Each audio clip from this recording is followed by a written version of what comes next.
अच्छा तोर बिन दिन बाहर है मुश्किल ऐसे का तब कोनो लक्षण बतावे ओए मोर चंदा रानी रे इसको मायावे ऐसी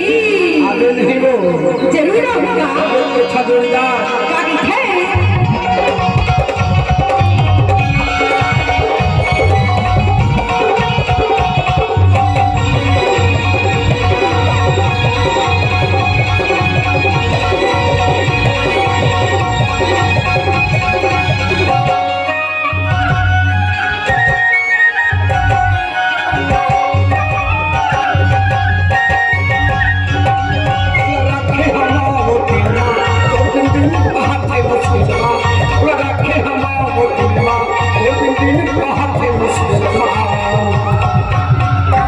सच्ची माँ चंदा गाने रे इसको चंदा गाने रे इसको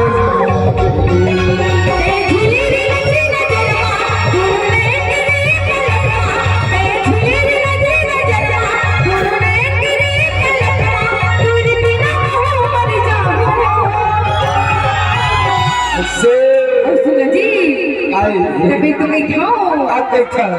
अली बिला दीवाना रे अली बिला दीवाना रे इसको माहू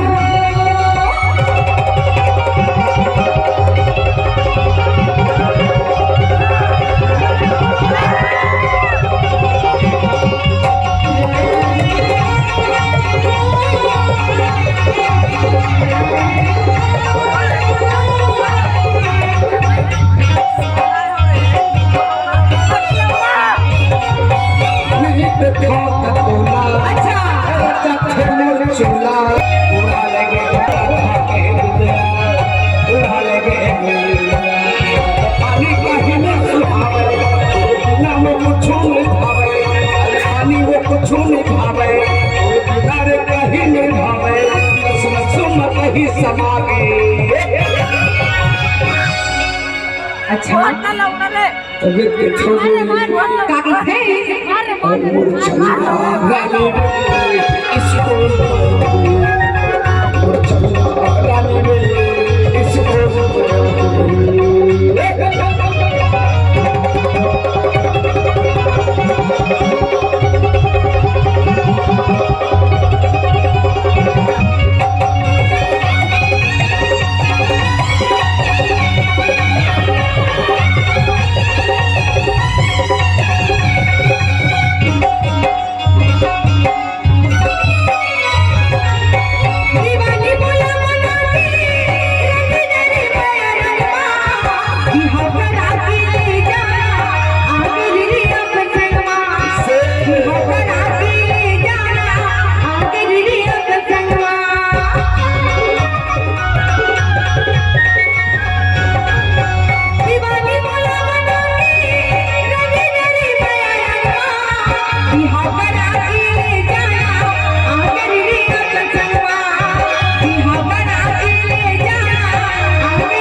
अली बिला दीवाना रे